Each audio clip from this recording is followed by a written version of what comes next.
my fingerless gloves. My hands are cold. We're live.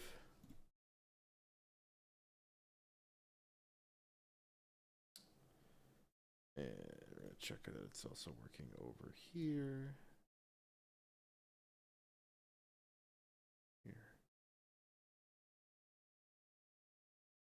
Hello, welcome to some Derps Talk About Games. I'm your co-host, Mango. And I am your co-host, Buddy. And today we're going to talk a little bit about the World of Warcraft Direct. Before we do that, Buddy, why don't you focus on what it is we do on this podcast? On this podcast, we talk about games, but we also talk about one game in particular, a lot of it, I guess, and that's World of Warcraft. Listen, there's a lot going on in the world, and I guess we're just making this our easiest thing to make topics out of.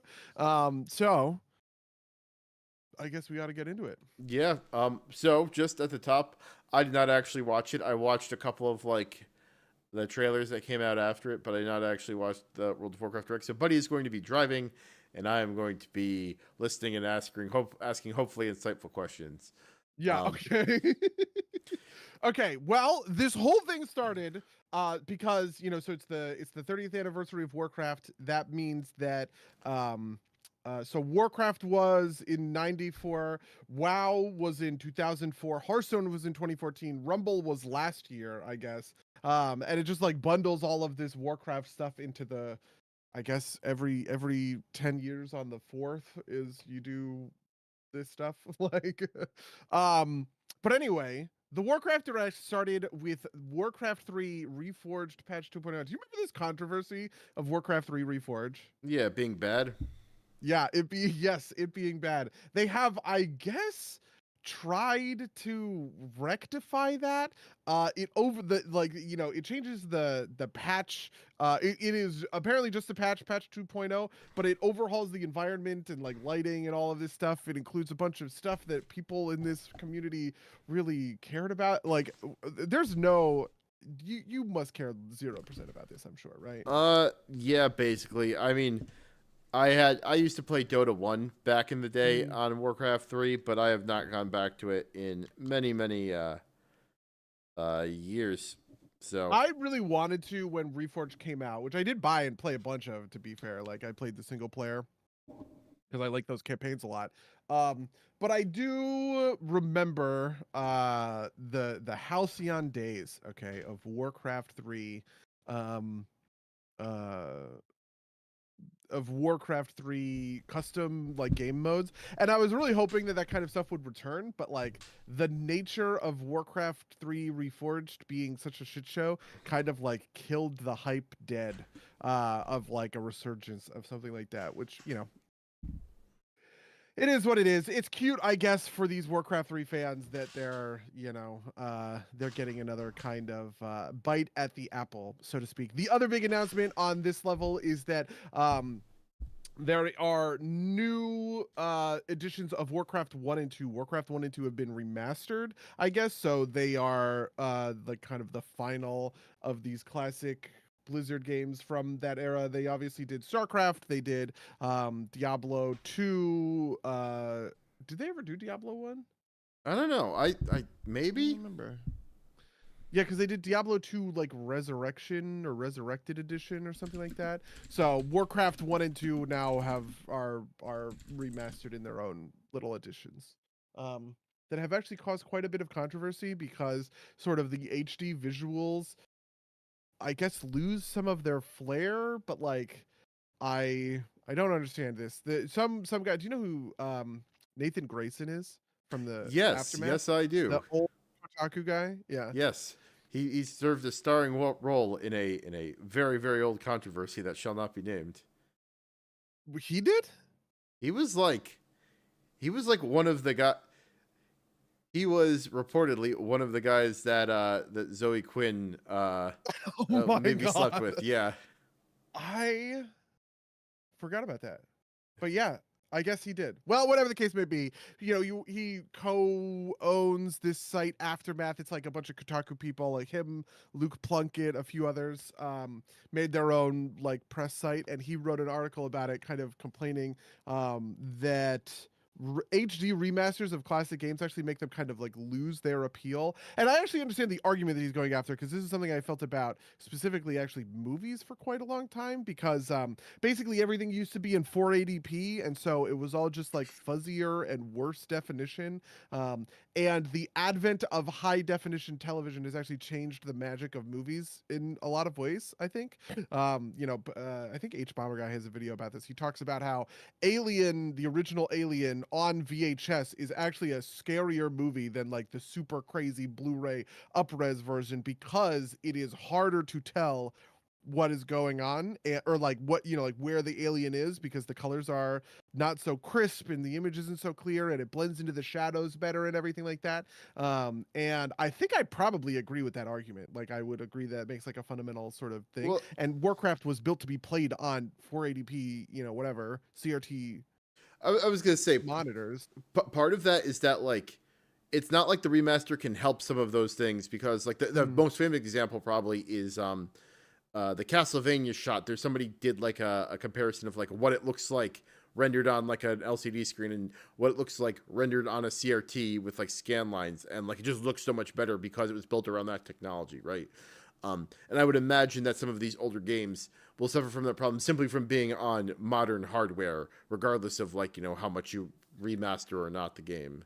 Yeah, that's exactly kind of like my thinking about it, but I won't know until I do it myself. I actually do plan to get these and play them, because I want to understand. I obviously love RTSs. I was so insane about StarCraft in that days. But like I got onto that train just after sort of the Warcraft 2 era ended, right? The original version of Battle.net that was made for Warcraft and would later get kind of like subsumed into StarCraft. And so I just kind of want to like complete the gaming history of it, and see kind of what that's like. But it is what it is. I played the Warcraft 2 back in the day. Like, Really? yeah, it was like old enough in prehistory that I would get frustrated and cheat. Like, I didn't understand like the game well enough to like actually play it for real. Um, Hmm. but I did play Warcraft 2 when it was current content, as they say. Um, Wow, that's wild. Black Sheep Wall, the different cheat codes that you could enter yeah, into the chat was like that. Power over. Well, I guess these are StarCraft cheat codes, but but yeah, no, I don't know if I remember exactly them, but like it was one of those things where it's like I just didn't understand how to like play a functional economy game, so I just like at some point cheated, right? And yeah.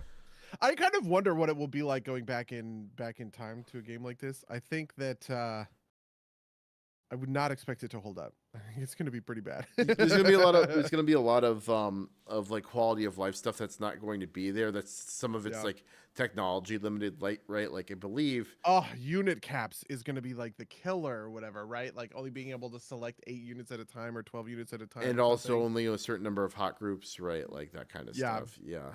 Yeah, I remember, because you got so good at making hot groups in the olden days of StarCraft, right? You get your whole army and then break it into 12 individual chunks or whatever. Anyway, the next big announcement was for Hearthstone. Okay, so Hearthstone just released a set called The Great Dark Beyond. It is space themed, right? The idea is, in the history of Warcraft, the Draenei are living on Argus, and then the Burning Legion comes and they flee in their spaceship. And so the idea of this set, which I have not played, is that they're flying around through the cosmos, all the rest of it.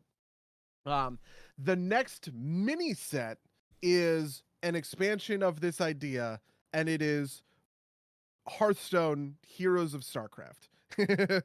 And so they are just adding, Kerrigan, Raynor, and Artanis to the game as, I guess, hero cards, and doing a bunch of stuff. So it is the StarCraft edition of Hearthstone, which is cute enough, I guess. I don't know. Hearthstone, Worlds Beyond. Um, Yeah, yes, exactly. uh, as I knock over my water bottle.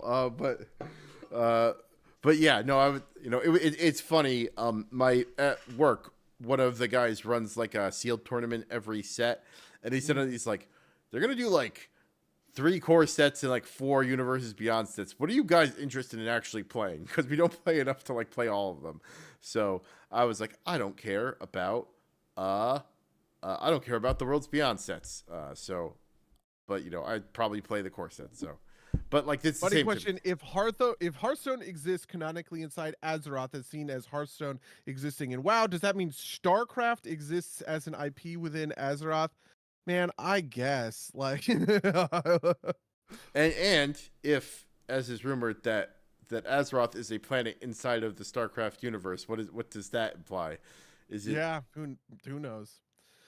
I feel like there's just like not a lot here outside of just that. That's cool. That's neat. I don't like this stuff. I hate Universes Beyond for Magic. I am not a huge fan of it for I'm not a huge fan of it for Hearthstone, but I do love the lore of StarCraft, and I feel like I'm the only fucking person on the planet. Though I will say, Enrique at my job the other day told me that he also loves the story of StarCraft, and I was like, thank you. I feel like I'm the only person in the entire world who cares about this. They did a bunch of other stuff when it came to Hearthstone. They're doing a new version of arenas, where they're looking to kind of make it so that you can when you lose an arena match, you can redraft. You can choose kind of your worst cards and pick again, which I think is a pretty neat mechanic, but who knows? We'll see how that kind of goes down. And then they did a little bit of teasing for what the upcoming sets are going to be, right? One is Into the Emerald Dream, another one is a Return to Ungoro Crater, and the last one is sort of like a Heroes of Time, going and doing all the timey-wimey stuff and pulling different heroes from different sort of eras. So I don't know. That's all of the Hearthstone stuff. Do you care about any of this? About Hearthstone, not particularly. Does it affect? What's the like? I enjoyed the other one. What's it called? The auto battler thing for like a week. Battlegrounds. Battlegrounds, yes. They did not announce anything about Battlegrounds, so there you go. Okay. Yep. Okay, moving on. Then they talked about Warcraft Rumble, which, to be honest with you, I thought they had like shut down. I don't pay attention to this at all. I never have thought about or paid any attention to Warcraft Rumble, so I was like, what on earth is even happening? But honestly, they did a pretty good job of getting me to minorly, I guess, care about it. The big thing is that they're adding new like leaders that share families or whatever. So the idea is that Orgrim Doomhammer will be both Horde and Blackrock, right? So you can kind of combine, right? Sylvanas will be both Horde and Undead, stuff like that. But the bigger thing in my mind is that they're actually adding a PC client. And I actually think they advertise this in the precise way that I would want something like this to be advertised, which is it was sort of like a teaser at the end. The guy returns back to his computer. He sits down and he's playing World of Warcraft. He opens up LFR and hits the Q button, and then like it shows his other monitor or something like that, and he has Warcraft Rumble. I was like, yes, this is the version of things that will get me to play Warcraft Rumble on the fucking PC, right? Like, you show me doing like waiting for something else and I can just drop it at a moment's notice. Great. That's what I want out of fucking a Warcraft Rumble PC, PC beta. So yeah.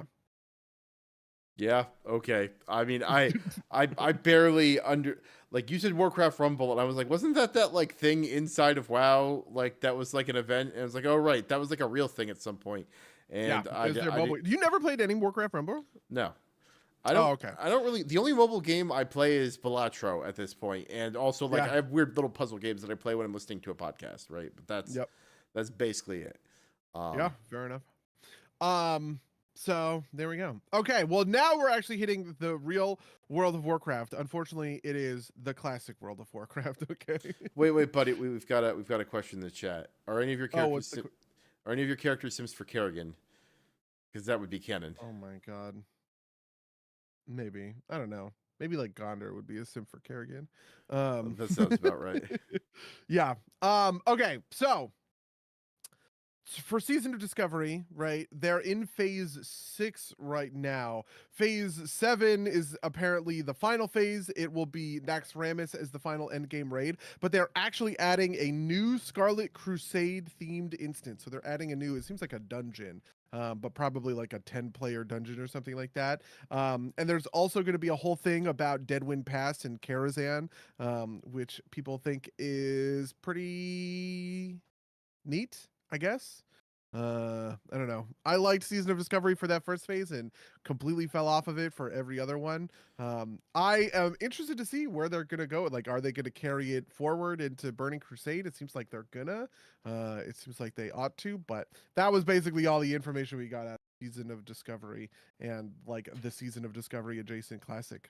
Do we have any sense of how popular Season of Discovery and Classic are compared to retail? I think because they're all rolled into the same sort of subscription, maybe.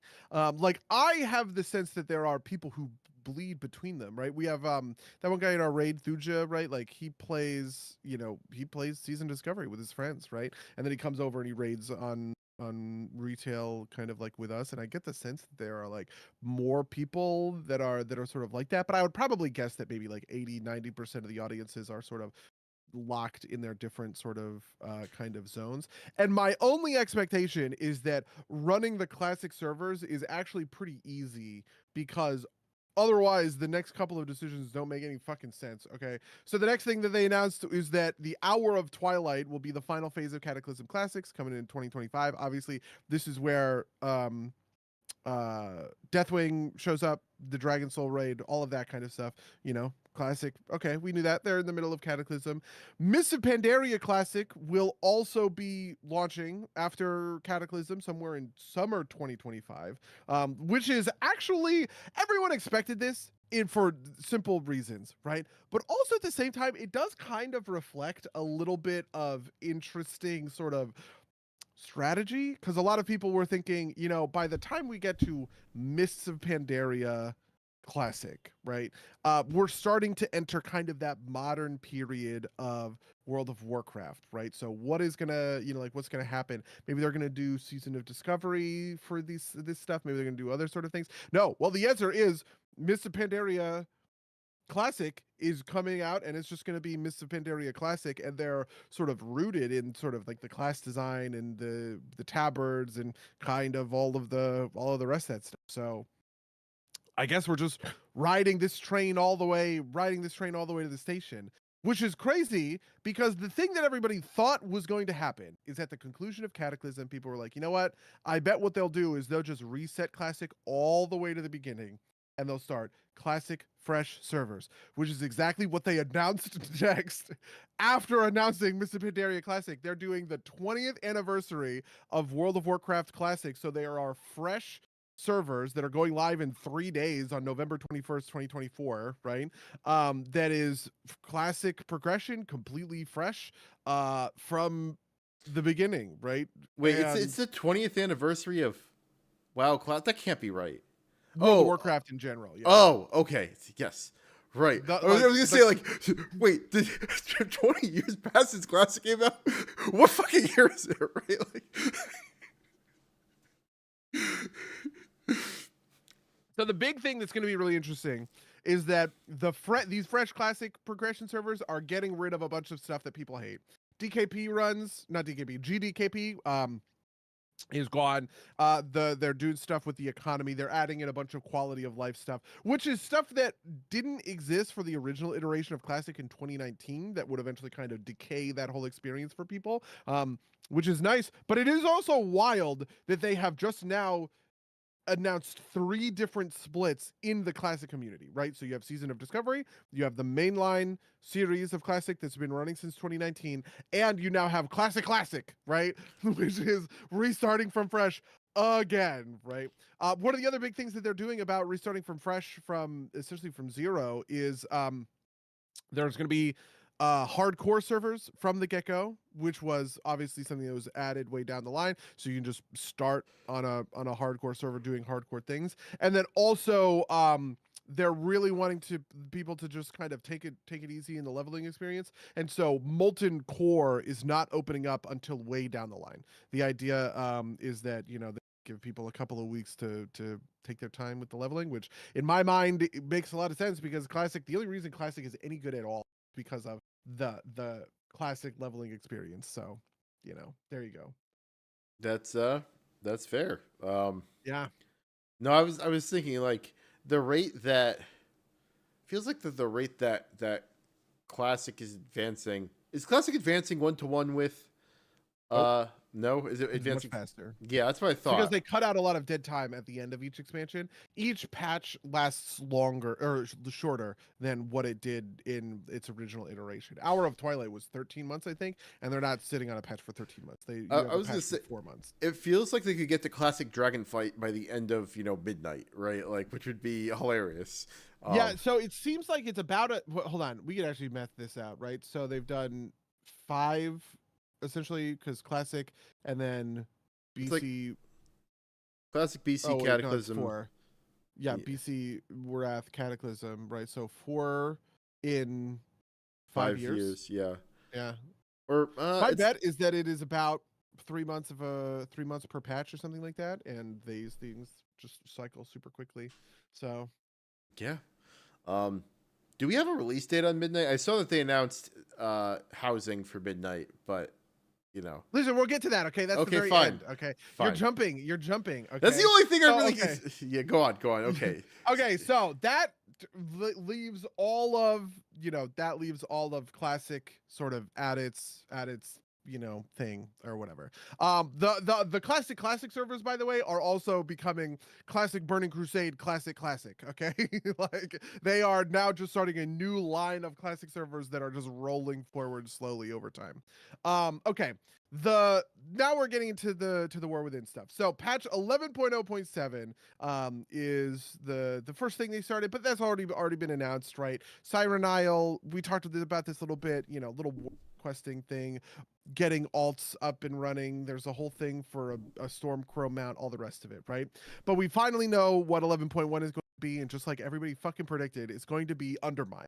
Undermine being the capital of Goblin civilization or whatever, and it is going to sort of focus on the pitch was the 4 major goblin cartels. So you have Bilgewater, who are the Horde goblins, Steamweedle, the Venture Company. What's the last one? Uh, what are the one? Steamweedle are the neutral ones from Classic. Yeah, Steamweedle are Booty Bay and Ratchet. Yeah, so then there's Bilgewater. I know there were 4 of them.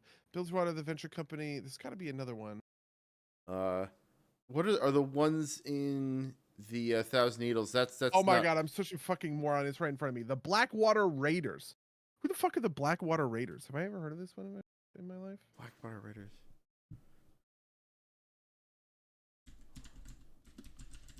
Oh, I see. They are. Oh, I understand. The Blackwater Raiders are the pirates that are working with the Steamweedle cartel, but in Booty Bay Okay. directly. So you know that guy at the top of the pirate ship Yeah. in Booty Bay or whatever. That guy is the head of the Blackwater Raiders, which is, I guess, I thought they weren't necessarily goblin. I thought they were like I guess I don't know. because the fleet master's Tauren. Yeah. But I guess the head of it is Baron Revelgaz is a goblin. It makes sense because we're about to join it as a Tauren and a troll. Because the idea is that these are the 4 goblin cartels are each going to have their own renown tracks, and they're going to just be adding new renown. Which, to be fair, I'm actually a huge fan of. I did not love single renown tracks in Dragonflight. You had the 4 main ones, but then once you hit Zarelek Cavern, it was the Niffin, and then once you hit the other one, it was the Dream Wardens, right? So you just kind of had one reputation track. I think with the advent of kind of like warbands, and if you want to like appeal to this kind of open world player, the way to do that is, with renown tracks. So yeah, we're doing goblin stuff. Are you gonna re-roll goblin? Or are you gonna roll a goblin character? No, I'm just gonna play Billabong. like I the best you get out of me is like running my secondary character for the fishing tournament, and that's it. Yeah. Like I'm just gonna play Billabong. But they're so New York and Italian. Okay, if there are Italians in World of Warcraft, they are absolutely goblins. That's offensive, buddy. Okay, fair enough. So yeah, so it's just, this is the sort of idea, and it's going to be an open world city. They describe the whole zone as sort of a city, and there's the big new feature game mode is a fucking car. There's just you get a hot rod, you get a special car that has been described as dragon riding, but for ground mounts, right? So the car has acceleration, it drifts. There are a bunch of different cosmetic options and stuff like that. And they made a lot of Fast and Furious references that made me really happy. I was gonna say, like, I could tell. Is the idea that you can't fly in the city? They said at first, which seems to imply that eventually you'll be able to, but yes, there's no flight in Undermine. So obviously it'll have a new like Mythic Plus pool, but one of the interesting things is they're adding a new dungeon in the patch, just directly in the patch, right? It's called Operation Floodgate. The dungeon is in, do you know the section of um the Ringing Deeps with the waterworks in it? There's that whole dam. Uh, say that The what? waterworks delve. Do you Yeah, know what I'm yeah, talking about? yeah. Yeah, that whole dam. It seems as though from like the art that dungeon is going to be a representation of Okay. this area in the Ringing Deeps. And it looks like the idea is that like the venture company or some bad guys or whomever are trying to blow up that dam for some sort of reason. You got to go in there and stop it. And so they're adding a new dungeon and they're adding it directly into the Mythic Plus pool. So there's the 4 War Within dungeons and then that dungeon, and then they've added 3 more. Obviously the Motherlode from Battle for Azeroth, which is a very goblin focused dungeon in the first place. And then they're adding 2 more. One was Theater of Pain, which I am endlessly excited for the return of because it is maybe my favorite dungeon of all time. I just love that place so fucking much. And then there's another dungeon that I don't remember what it was, but there's Mechagon. One of the Okay. dungeons from Mechagon is coming back, which I guess makes sense. In the kind of like the mech theme, I guess. Who cares? It's close. Rachel the chat says they did say the cars are faster than flying, which is very funny, and that's true. I agree with that. Yeah. No, that's actually interesting. That's a good way to balance it, I guess. Right? Like, Yeah. going whichever you want versus absolute speed. That could be fun.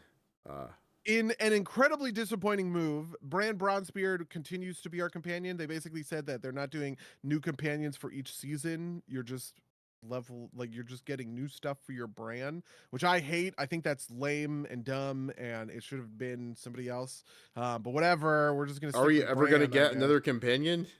Yeah, the idea that Ian said they initially announced it was a new companion each season, but then Ian had maybe the most bullshit excuse I've ever heard, where he was like, "Well, we started having concerns about player power, and is Bran just borrowed power all over again, and people are gonna have to level up their new companions." And I'm like, "Yes, that's the video game. I want to do that. I don't want to run in with a level 60 fucking Bran who's giga powerful or whatever, and like I want to put me back on the treadmill. Fuck, like come on." So yeah. Bran is going to be our delve companion for the rest of the War Within, apparently, and we're going to get a new one in midnight. It Okay. seems. Have you considered that nobody likes Bran, Ian? Yeah. No, I mean, it feels like at some levels that they're like cutting quarters is maybe too strong, but like shaving edges maybe, right? Like, Yeah. Bran is gonna get new stuff. He's gonna get new curios to equip, which I guess is fine. I already have like all the curios like all maxed out and everything like that. There's going to be a new Delve boss like Zekvir, but it's going to be, I guess, Goblin themed and stuff like that. And then there are 2 new Delves that are going to be in the zone itself. And also all of the old Delves are getting new like story oh, paths that are storylines. Yeah, Goblin yeah, themed. Yeah. Which I actually think that's pretty neat, right? yeah. I have very quickly found delves that I like, that I do all the time, and delves that I fucking hate and I never do them. I almost never do like Mycomancer Cavern or something like that. One of the ones with like the spore. I hate those ones with like the spores. I never do those. I always love to do the Dread Pit The one where you fight the pit lord at the very end, and sometimes it has all the little guys that you can just throw a little stun grenade and just kill them. I love that one. I do that one all the time. And so who knows? Maybe we'll see. New stories are gonna make some of the old ones that I fucking hate less dumb and bad, I guess. Who knows? And then obviously the big headline is going to be the liberation of Undermine, which is the new 8-boss raid, and the big bad guy at the end of it. Who would have guessed it? Trade Prince Gallywix. Is that your surprise? Yeah. You would be unsurprised to know that dumb Warcraft fans on Twitter have been complaining about this because they said another Horde faction leader for a raid boss, which I think is sort of funny in an ironic Isn't he sense. no longer the leader of the goblins? He hasn't been the leader of the goblins for 5 years, actually. Okay. And he was also a shit leader of the goblins for when he didn't matter as a leader of the goblins until Battle for Azeroth, basically, when he got his new model and everything like that. And so yeah, plus he's the most punchable guy I've ever. He's the easiest. There are Sylvanas stands, there are no Gallywix stands. I refuse to believe that anyone is out here carrying water for fucking Gallywix. Yeah, I mean, whatever. Yeah. But if I'm going to be generous, it is fair that there's not a lot of alliance leaders that are bad enough that they even leave and then can later return into a raid boss, right? Who's there's Jaina got angry once and Gen maybe, but that's it, right? Or Arthas can get mind controlled, but it's not like he's bad, right? This entire he's got an entire plotline in this expansion about learning how to forgive himself, right? Yep. I also am a little concerned that we're down to 8 boss raids. This has been another big thing in the community. People are noting that the number of bosses have been pretty low.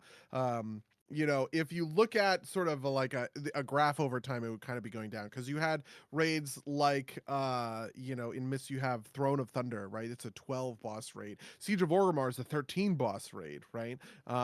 Blackrock Foundry I think has 10 or 11. We might have 12 bosses. Hellfire Citadel also has 13 bosses. It just feels like there are a lot of these raids that have just an absolute fuck ton of bosses. And Dragonflight had Vault of the Incarnates,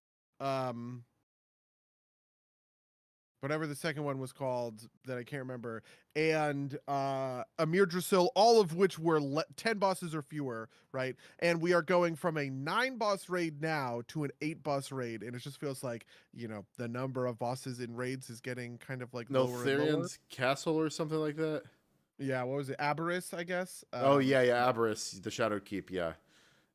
So it seems as though the number of bosses in a raid is kind of hovering around this 8, 9, 10 sort of area, which is not my favorite personally, but yeah, like I said, shaving edges, right? Yeah. It's gonna be 8 bosses. It's gonna be faster, right? The cynical side of me is if they keep releasing expansions faster, they can charge you $60 more often, right? In addition to your sub fee, but it is more content, I guess. It is definitely more content. Yeah, so then they revealed the World of Warcraft roadmap, right? So 11.0.7 includes Siren Isle, includes Plunderstorm coming back. Plunderstorm is not just coming back, it is also coming back with a store. So you spend your plunder on a store, which I think is neat. The question that I have for Plunderstorm is doing a new map. And I feel like the answer has to be yes, but it will probably not be, but I really hope it is. Yeah, I don't know. I could see them doing something it's Plunderstorm, but they shuffle around the different areas so that you don't always have the same things. But who knows, right? Yeah, I have no idea what a good map would be. I can't even recommend one because the different maps are just kind of hard to compare. The zone, there's so many different zone maps, and it's just sort of tough to think of what would be good, what would be. Stormwind would be fun. Stormwind, Elwyn Forest and Stormwind the city. Yeah. Like Stormwind City, you could do like most of it, I think, right? Like it's pretty big, right? Uh, it's weird because it like Ogrimmar is a little too like you can land on the top of it, but Stormwind's pretty flat, relatively, and there's like interestingness there, right? Like you can climb most of the stuff. Um, The one I actually think that would be interesting, especially with if you did all of Stormwind and Elwyn Forest, you could get me on board with that, I think, for sure. The other thing I was thinking about was Drustvar, was the original map of Plunderstorm that they said that they ended up swapping away from. But I was like, man, Drustvar actually kind of would be awesome, right? Because it just has a lot of interesting features about it and places to go and little like nooks and crannies, but there's a pretty big cliff face on one side, which I think is like the big downside, right? Why they wouldn't want to do a zone like Drustvar. So just do what's the area that the Caverns of Time is in? Uh, Daenerys. Daenerys, Yeah. just like miles of desert that you have to walk along. You can't do anything, and like spotted with like 3 ruins. I was thinking about the Barrens. I was like, you could maybe do a version of it in the Southern Barrens. There's just like a lot of neat stuff there. You have the 2 forts on either side, which is also true in Arathi, right? But you also have just like a bunch of stuff. You have the kind of forest up top and the Quillbore stuff down below. I just think there's a lot of neat stuff that could happen. Yeah, if you want to go like full Fortnite with it, help Mankirk find his wife, right? Like Yeah, yeah. So, anyway, that's Plunderstorm is coming back. That's in like the 11.0.7 stuff, I guess. And then there's all of this crazy Undermine, like all of this Undermine shit. One thing that they mentioned is Warband's UI updating, which is to say Warband camp collections. My expectation is that this is just background scene for your warbands to be like hanging out in, which is something that basically everybody was like, good, cool, let's do this. That sounds fucking awesome, right? But yeah. Then on the roadmap, they have 11.1.5, okay, which says there is new content called Nightfall. Nobody knows what that means. There's a thing for Horrific Visions Revisited for Battle for Azeroth, which is not something that you ended up playing, right? You've never done Horrific Visions before? no, because that was before, or that was when I was out of. Was that Battle for Azeroth? Yeah. Okay. Yeah. I barely played Battle for Azeroth.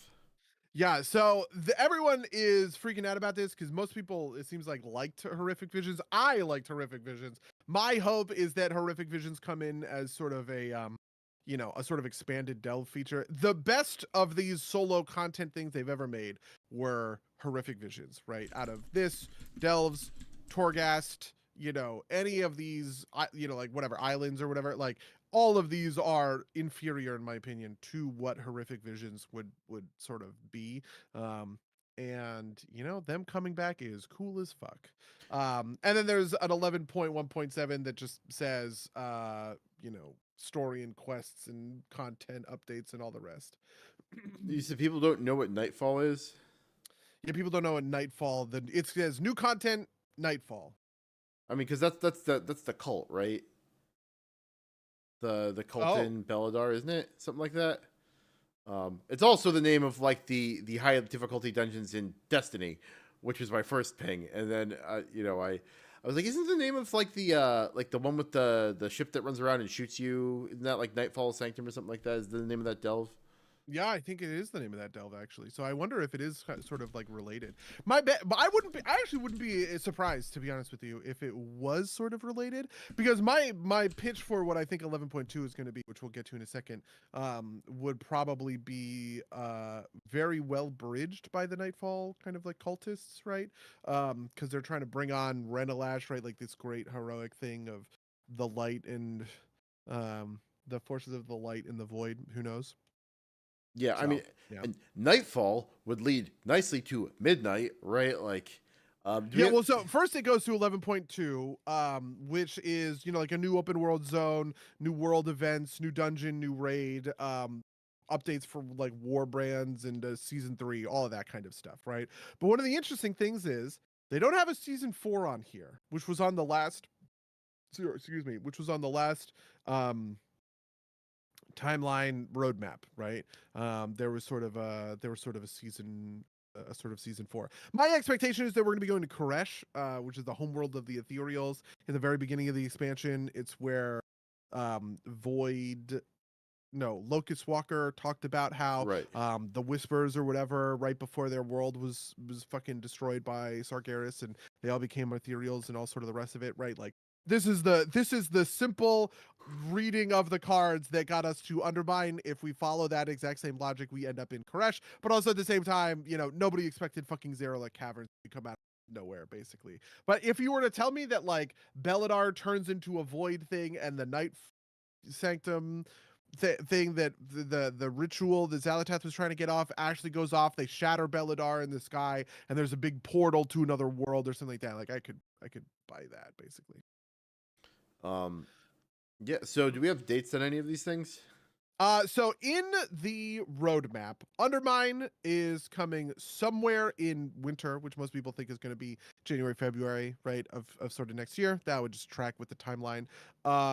Spring is going to be where sort of stuff, and then 11.2 hits in summer somewhere, so probably early summer is what we would expect, June, July kind of thing. And then there's an expansion reveal for Midnight that right now is at the end of summer. My bet is this is Gamescom. Gamescom is in August, right at the end of August kind of thing. My bet is they will announce World of Warcraft Midnight at Gamescom. That's when they'll do their big expansion reveal. And then there is a thing for autumn, which is 11.2.5, which includes new content systems, 21st anniversary, sure, whatever. And then it says like new systems and kind of like quests for 11.2.7. And then they had this mysterious sort of symbol right at the beginning of winter, right? So this would be December of next year, this time kind of next year, right?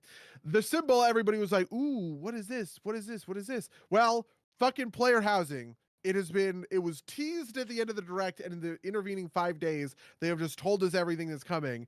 It's housing. They're working on player housing for Midnight. That's the big news. And it looks like player housing is going to be a pre-patch system, right? That comes in probably with 12.0 in the beginning of winter next year. Neat. And so what is that, like 2 or 3 raids for War Within? It is 3 raids for War Within, because there's going to be Undermine and whatever the 11.2 raid is, and then it looks to Okay, and I guess we're counting Blackrock Depths as like a bonus, right? Like, remastered Blackrock. Yeah. Okay. I mean, my hope is that they continue with that sort of cycle. They haven't announced anything along those lines, but that would make me pretty happy. Even if we haven't gotten into Blackrock Depths, personally, it's like our raid group, right? Like I would like to do progression in another sort of, that would be kind of like fun. I don't know. To me, if that is something that they ended up doing kind of going forward, I'd be a Makes sense. So we've got BRD, we've got, so we've got all those things. We've got 3 raids, we've got stuff until next year. So, like, basically around this time next year, we'll be talking about how excited we are for player housing. And we haven't. Are you excited for player housing? Is that a system that appeals to you? Not particularly. But we've seen so far of it is just a trailer, right? Like, not like anything real. Yeah. I don't know. Like, I guess it'll depend. I can't see myself getting too excited about it, because that would involve because it's almost always instanced, right? Like, and it would involve like being like, hey, come check out my house to somebody, which is like more effort than I'm willing to put in, right? Like, yeah, right? Like, that's like, I like Mog because like I can, like, people passively can see it, right? Like, you're just out in the world, whereas player housing generally involves at least some amount of coordination. Like, I guess Final Fantasy 14 at least has like, oh, you go to like this zone and there's a bunch of other player housing in the area, which is something that I would like, actually. I might be less cynical about it if like you were in like a plot or something, or like a group, like if, we had a guild plot that was like in a neighborhood with a bunch of other guilds that we could like walk around and just see other people, but you know, who knows. But then there's you've The also go on, sorry. the model that people have pitched as being their favorite is what is called the Lord of the Rings Online model, which is essentially an instanced version of 14, but probably using some sort of tech. But most people think that the delve tech is going to be used here, right? Like the ability to just kind of transition without really hitting a loading screen. You just kind of like walk into a thing. The idea is going to be that there is going to be a little neighborhood. There's going to be a lot of player housing. It's going to be an open sort of spot, but there are going to be many, many, many copies of the instanced neighborhood, right? And you are going to go to either your house or like the house of your like group leader or whatever. So, you know, the idea would be that like, you know, plots open up in Orgrimmar or something like that. You walk around the corner in Orgrimmar and you pass through a kind of quiet instance gate, right? And when you do that, you can see your house and the houses of your neighbors who are all sort of static and people are hanging out and walking around or whatever, right? But if you want to move to a different sort of opportunity, which I guess I would be kind of okay. But I don't know. I I don't want to even know what I move want out out of of. this orc neighborhood. I only want blood elves in my neighborhood.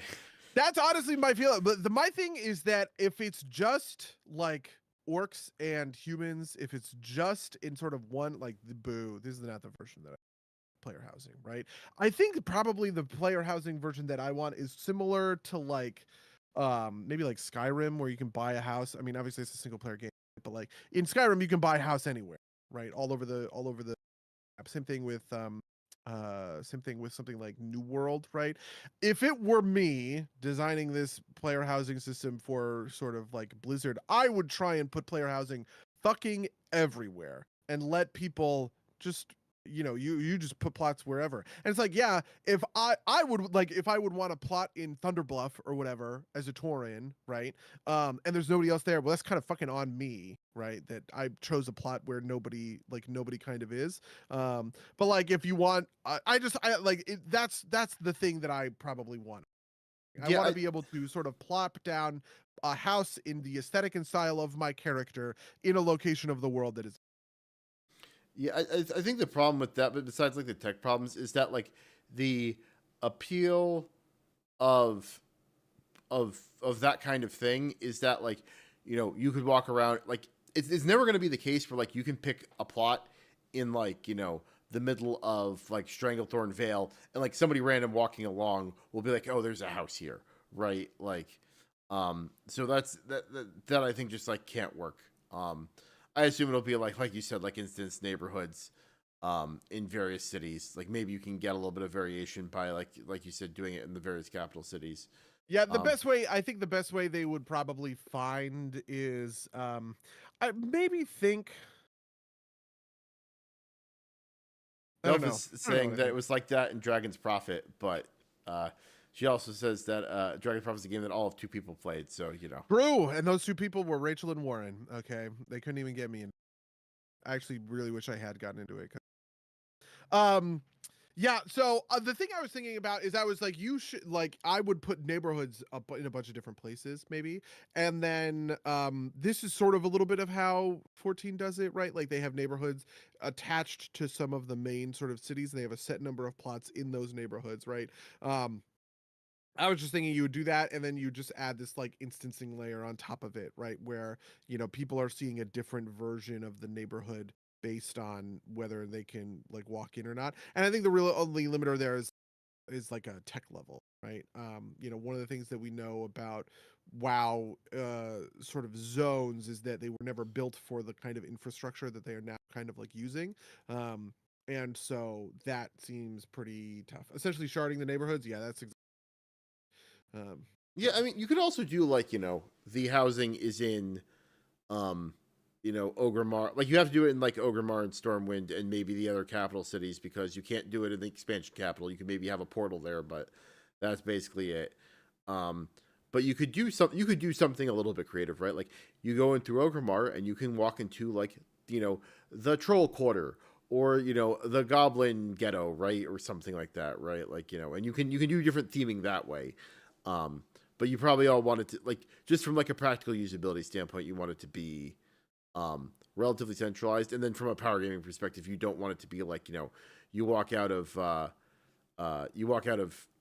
Thunder Bluff and into Ogremar. That's like a power level problem, I think, right? Like like, oh, Yeah, there's also the problem of alts, which is sort of not really an issue for something like uh Final Fantasy 14, but like the idea would be theoretically that I would want different kind of housing for my different characters, right? So, for instance, Baron's longhouse in Thousand Needles or wherever I get to put it, right, is aesthetically completely different than whatever Gondor's library in the Undercity or something kind of along, right? right. And so it is imagine if all those elves had little personal houses in that fucking tree. Lamau is the correct, yeah, true, imagine that. So I feel like that really bloats the problem, right? Like you already hear about it in sort of the bidding system for Final Fantasy 14, right? Like people have Sorry, houses and then lose them. I'm just imagining that, like, it's like racial for Nelves, no player housing, like, fuck off, right? Like, because they're all hippies that like live on the streets of just live in the tree so they don't get houses. Yeah. That's brutal, but also hilarious. So, Yeah, um but yes, so 14 there has has to be it has to have, there can't be scarcity. If there's any scarcity at all, then the problem is people like me who have millions of gold go buy 14 houses for my 14 different fucking alts, and then nobody else will be able to buy a house, right? Like, no, I cannot believe that they're gonna do like finite housing, right? Like, I feel like they're just gonna like massive, like they're just gonna let build neighborhoods as necessary, right? Like, and they might like force you to if you're the only houses on the shard, they might like merge you with another shard, like shunt you over a neighborhood. But like, I can't imagine that they're gonna. You can't have this feature and then like not let players enjoy it, right? Like, yeah. it's yeah, and they haven't tried to do like a serious gold sink in years, right? So it's not like I don't think they're gonna try. Listen, this is what I'm saving all that beautiful, beautiful gold for, okay, is to buy up every house on Ravenhold. Yeah, you just rent it out, right? Like and become an e landlord. Live the fat cat landlord dream. Yeah. Yeah. Um, it's not like virtual houses have any maintenance, right? Um, True. True. In Dragon's Prophet, something they did was basically more or less finite housing that were expensive, but then infinite apartments that were just out in the world that were free. That's an idea that I also found pretty kind of compelling. Something that somebody pitched was sort of, what if there were neighborhoods where you could kind of plop down your house in a style and construction of sort of whatever, but that in Orgrimmar or Stormwind, you have all, or Ironforge would be a great example of this, right? Like it's a city, there's a million of these buildings. You can just let people like pick up parts of those buildings to be their like little apartments, their little homes kind of thing. you Dornogal would also, you could do this. There's a million little, nook and cranny kind of houses, buildings, apartments that you could put in there, which I think also I mean, I would say Ironforge thing that's brilliant is you don't even have to like let them have a piece of it. Is you have a door, like an instance door at the front of the building, and infinite apartments inside, right? Like you don't like Mhm. spatialize where anything is. You just give them a room, right? Uh, yeah, and I don't know. Uh, Delph says some of the apartments were like floating islands in instance or whatever, but you got your own or whatever. That's how it was in the space game that was popular. Wildstar? Yeah, Wildstar. Yeah, yeah. Basically, you had like a floating house that was like canonically above the planet, but like was just there. Um, but Rip to that game, yeah, I guess. okay. Well, like when it was dying, friend of the cast Akshay and I hopped on just to fool around with it for a while. We played for like maybe an hour, and I think I was playing like the rock person, and I did like a slash dance, and we both like burst out laughing so hard that it was like, hey, that's good enough. We've seen Wildstar, then we quit. Yeah. Honestly, they kind of brought WildStar mechanics to WoW in the form of the Drakthir. The Drakthir empowered abilities are kind of WildStar mechanics, right? Yeah. So, you know. Yeah. What happened to those people? Maybe they're all working at Blizzard now. Some of them are. I mean, Carbine was the name of the company. They're in Irvine, so I bet they got Yeah. scooped up by Blizzard people. Yeah. Yeah. No, that makes sense, right? Like, just very slowly, Yeah. World of Warcraft will become WildStar, right? Okay. Well, listen. When we get the StarCraft expansion, then it can just be WildStar, right? Like, True. Listen, we're gonna get the space expansion, okay, where you can make your little spaceship, okay. Everyone's gonna use fucking lasers. You're gonna get hero talents to be lasers, it's laser warrior, laser rogue, okay. Rogue, but you pull out a laser gun instead of a pistol, right? Monk will get a bunch of cool weapons that they don't use. They still just punch people. You do get the glyph of jab. What's that? You can make it so that you use your weapon on your What? tiger. Yeah, it's called the glyph of jab. It is in the Peak of Serenity. You go to the Peak of Serenity, there's all those vendors. At one of the vendors, I just got it like yesterday. At one of the vendors, you go there and it's like 500 gold. You apply it to your tiger palm, and yeah, so now you get to use your weapons for real. Are you freaking out? This is the best. This is the best news coming out of the Warcraft Direct. It wasn't even in there, right? I'm pretty sure it was in the most recent patch. I think it was 11.0.5 is when they added the glyph of jab. But. Yeah, no. I find out about WoW features mainly from you. So yeah, true. Fair enough. Okay, yeah. Well, listen, that's the Warcraft Direct. That's all this stuff that's in there. I don't know. What do you think? it sounds like more WoW as usual, but like I said, like it feels like they're shaving the edges off of stuff, which to like speed up development, because this will be a relatively short expansion cycle, right? It's like Year and a half. Yeah, year and a half. If it goes through the way we expect. Yeah. I mean, if the like more frequent content updates with slightly smaller content, like I would rather have 8 bosses reliably, twice a year than 13 bosses for like 24 months. Like, wasn't there like a long dry spell in one of these expansions that was like months and months of like the same raid or something like that? 8 months in Sanctum of Domination was the last big content drought. Yeah. So like, even if I get less bosses out of it, I think I'm happier with it. People get mad at Destiny for like having like, this thing, but like, one, WoW, like I think WoW has the type of players that can play it, and 2, also they don't announce it far enough ahead of time for people to get mad about it, right? Like, it's not like they announce like, and then you will be paying for another expansion in 6 months, right? Like, just kind of like, it's been a year and a half, give us another $60. It's like, okay. Yeah, I think the big thing for really the big thing is that WoW is adding in all this extra bullshit all the time. So the anniversary patch, which isn't a ton, right? It's not crazy, but they did add a new, maybe we'll call it a half raid, right? The models already existed or whatever, but like, there's a bunch of new mechanics. You can progress it. There's a bunch of new gear to get, right?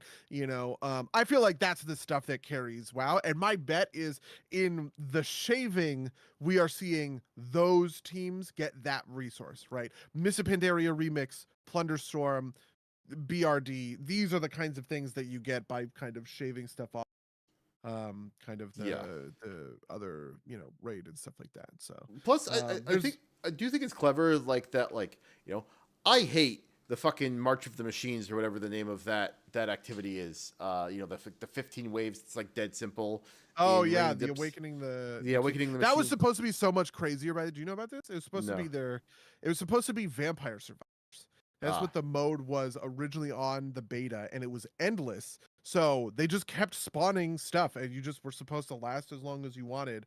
But they gutted the whole thing. A friend of mine described it as a crime scene feature, which I thought was a really apt description. Right? You're like, something happened.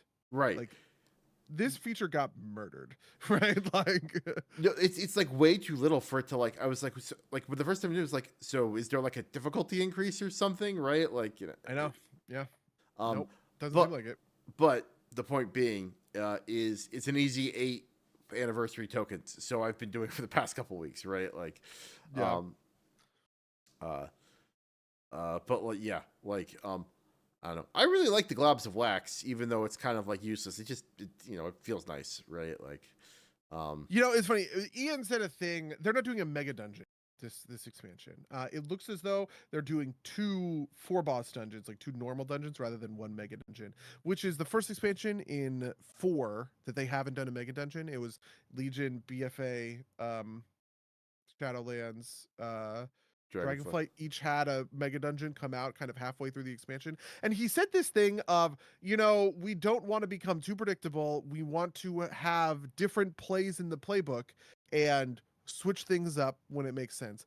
And I've been thinking about that a lot because I actually think it is I like mega dungeons. I think mega dungeons are neat and they're a really interesting sort of way, especially the way that Dawn of the Infinite and Tazavesh were, in terms of being like actually tough content that you could kind of treat as like a 5 boss raid bit, right? So I'm on board for that. But I actually do quite like the idea that not everything is getting repeated. We're not just doing a new version of the thing. This is a little bit of what I was complaining about when I talked about there being dragon riding races as kind of the only non-combat minigame you can sort of quest form.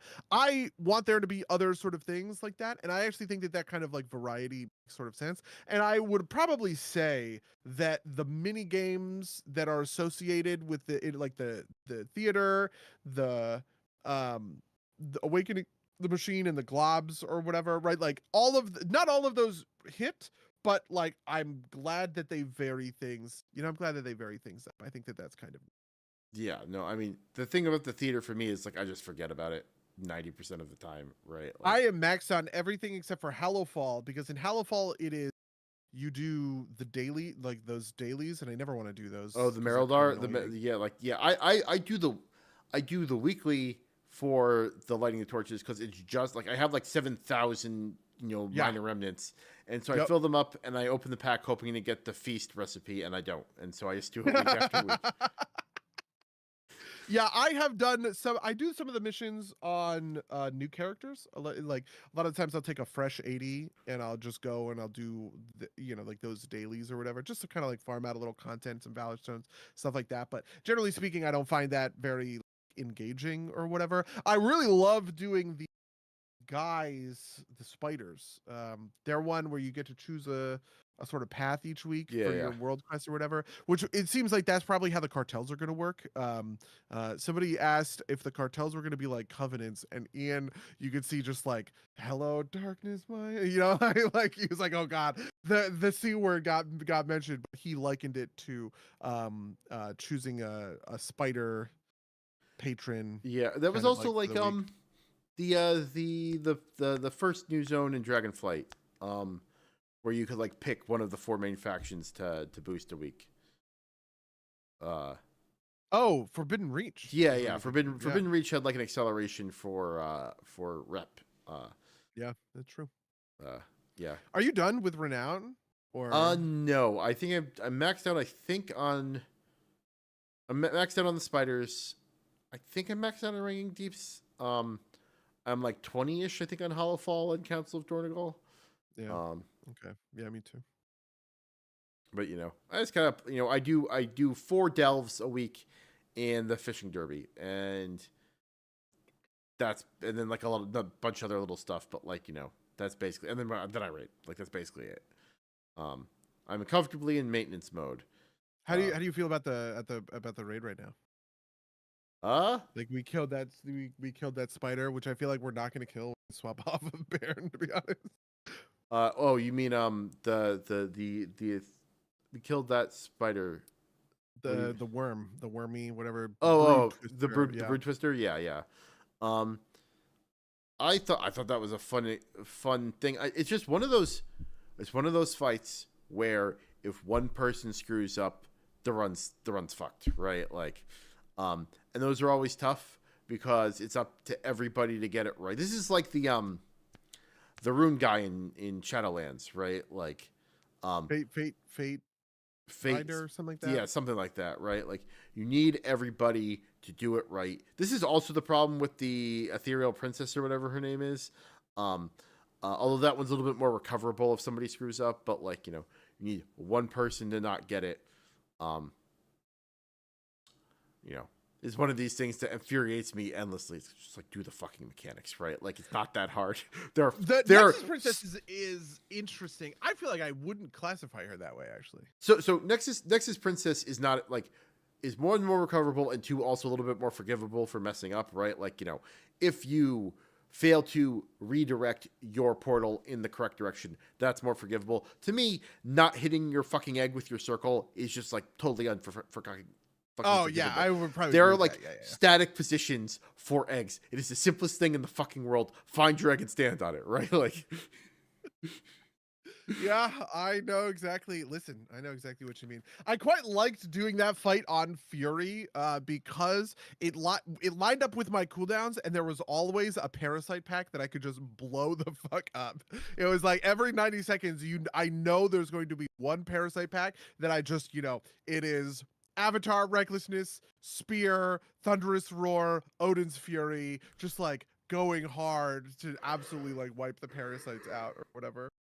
I also feel like, and this is maybe the spicier take, in my mind, I almost feel like it is a attitude problem in a way, like that the fights like Brood Twister are iterative fights, but nobody ever wants to treat WoW raids as iterative, right? Which is why you can feel like tempers kind of flaring. The answer to Brood Twister is just pull it enough times and eventually it'll sort of like work. Everybody gets it, everybody understands the mechanic, right? But what happens is after every pull, people want to do this diagnostic check-in to see if we have cured the cancer of fucking up the mechanic. And it's like, nope, you haven't. The cancer still exists. You just have to keep doing chemo, and chemo is pulse, right? Like, yeah, I think there's a difference though, right? There's doing it enough times that people learn the mechanics, and there's also like doing it enough times that the mechanics randomly spawn onto people who aren't fuckwits and will like do the mechanics right, right? Like, yeah. And it's a fine balance, and like I said, I would get it if in like, you know, I think we're at the point that everybody should know where to stand, right? But they don't, and it's infuriating to me, right? Like, like you know, as Ray says, think about where you're going to be. Like, I feel like on the last 3 pulls that we did on Brood Twister, I was standing on my egg before I even got the circle. Because, like, for whatever reason it followed, like, I don't know if there's, like, this is intentional or not, but there's a pattern. I know, like, I am, like, 90% sure that if I don't get hit on the first one, I'm going to get hit on the square one. And I just find an egg and I stand on it, and then, lo and behold, I'm on my egg when I get to circle, right? Like, you know, it's not that difficult. But, you know,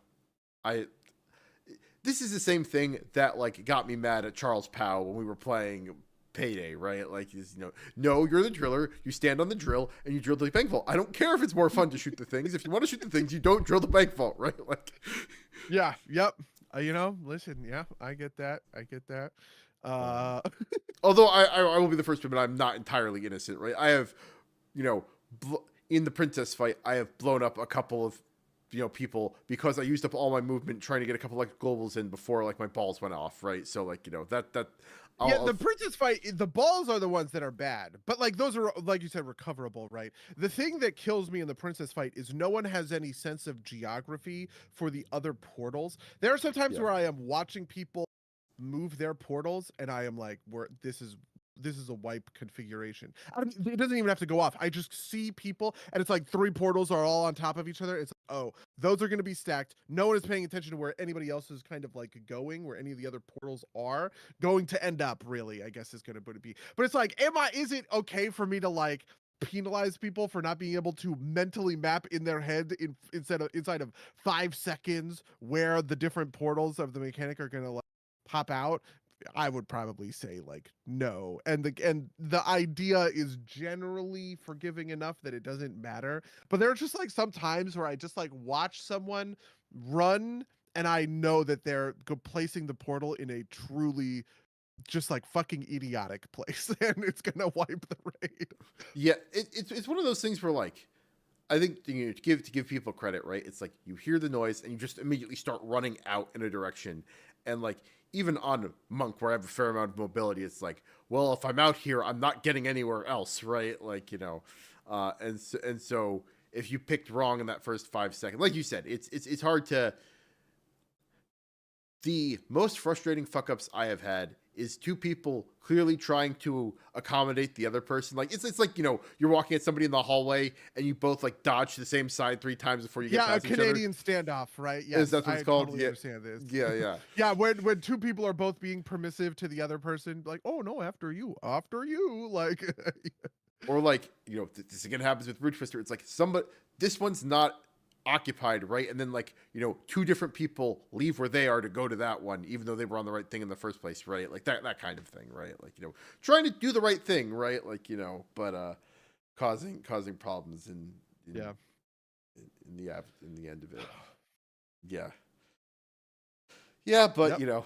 I think we'll get there, right? Like, I think it was wild to me that we had like 3 like sub 2% brood twisters, and then like the last one was like not even close. Like, we weren't even close to hitting the rage timer, right? Like, frankly, I was mad at myself because like I died a couple times in there, and I can't remember if they were my fault or not. Probably 50-50. But like I was like, always happens. I die and then we get the first kill, and then we got the kill on the one that I survived on. So Yeah. Well, listen, it's like when I did that whole thing with Charles. Do you remember this? The league thing where I broke down the win rates and how he was performing. And the thing I ended up learning was that you were the bellwether. You were the tipping point. Okay. Like in election terms, the tipping point player in our League of Legends games wasn't me, it was Mango, right? Because the expectation was always one way or the other. That was a pretty brutal foray into statistics for young Buddy Salah. Yeah, I mean, but that's that's the way it go, right? Like, it's not you're only as good as your weakest link. Sometimes, like sometimes it's you're only as good as your weakest link, which is what these like single failure mechanics are, right? Sometimes it's you're only as good as your median link, right? Like, although median's probably not right either. It's like you need a certain amount of stacking, like in a 5-player game like League, right? Like it is that median point always, but in like a 20-person raid, you can shift that point to like the top 5 to 6 people or whatever, right? Like that kind of thing.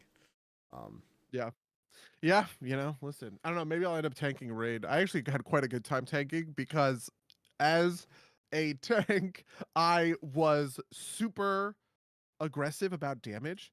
One of the things, it's a true quirk of Prot Warrior, because Prot Warriors get rage, and most tanks have what's like their active mitigation, and they dump their active mitigation, or they dump their resources into active mitigation.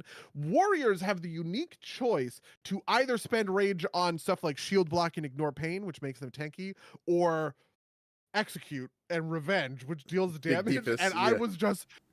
I was hitting that execute button like I had no shield, I had nothing or whatever. I was just like working off of passive block and armor, hoping for the best, right? As I was trying to rip the meters on on tank. Healers just Yeah, it's kind of what it was like. Honestly, I felt like I wasn't even taking all that much damage, but part of it is I obviously overgeared the shit out of this. On Baron is like item level 629 or something like that, right? Like 15 item levels on anything that drops in heroic. So I don't know, that's fun. No, it'd be interesting to do an episode on like rating styles, right? Because like even in the beginning of the expansion, when you guys aren't too far ahead of me, Dave always like wrecks my shit, right? Like every once in a while I can beat him out on the meters, but I know I play fairly recklessly, right? Like I play so aggressively to try and juice the meters that like I do end up dying more than I should, right? But like that is how that's how I play like every game, right? I go way too ham, and it doesn't always rebound to my to my benefit. But it'd be interesting to like go through and talk about like different styles of play and talk about stuff like that.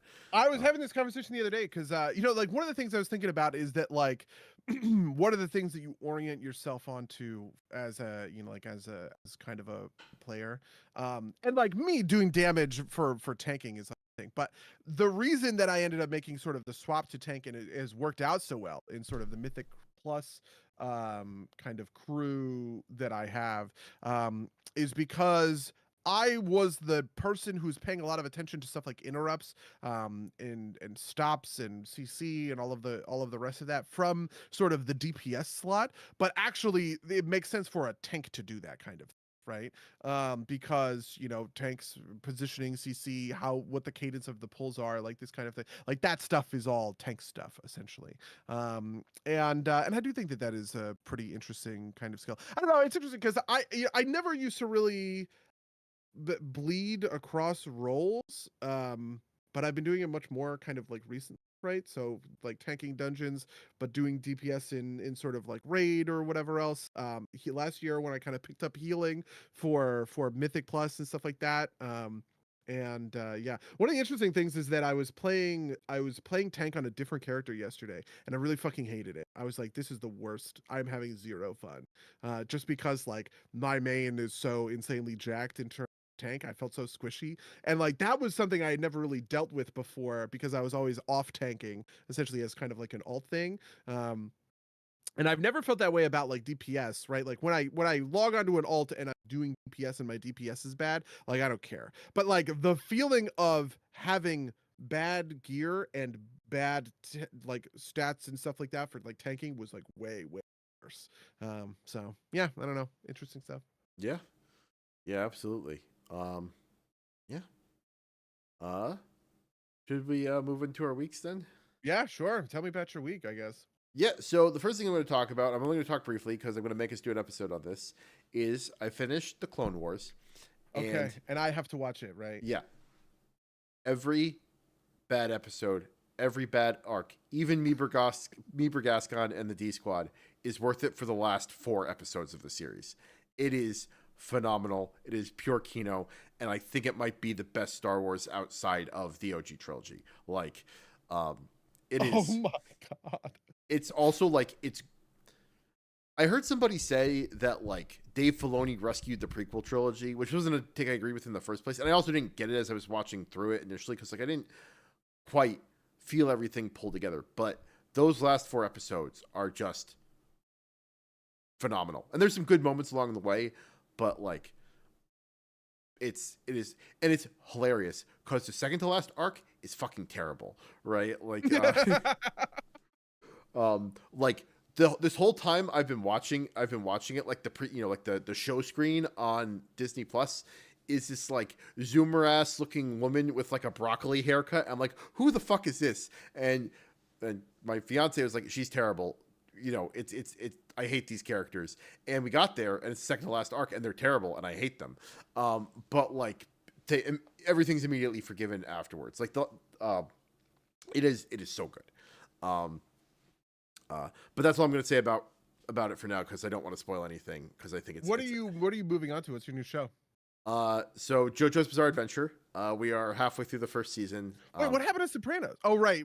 Yeah, Max, I still don't have Max back yet. Whenever we get that back, we will finish Sopranos. And then on Caroline's side, we'll be doing the Bad Batch. The Bad Batch is introduced in the the 7th season of Clone Wars has 3 arcs. First arc is the Bad Batch introductory arc.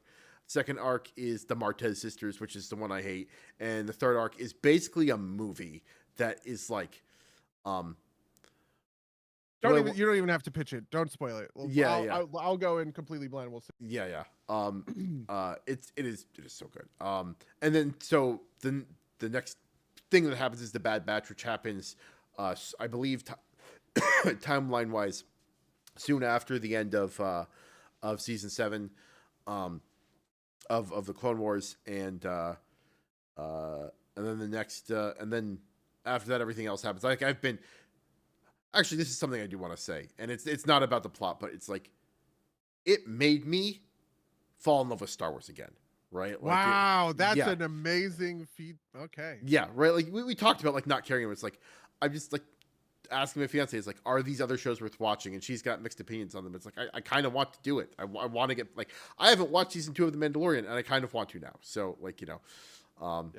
I'm back. Yeah, I did watch season 2 of The Mandalorian. I watched season 2 of The Mandalorian. I watched Obi-Wan Kenobi, and I watched the Acolyte. No, not the Acolyte. What was the other one? Andor were the other like Star Wars things that I've liked. And I liked basically all of them. I didn't like Mandalorian, but mostly just because of some like The Mandalorian season 2 was mostly fun. It just kind of sucked a little.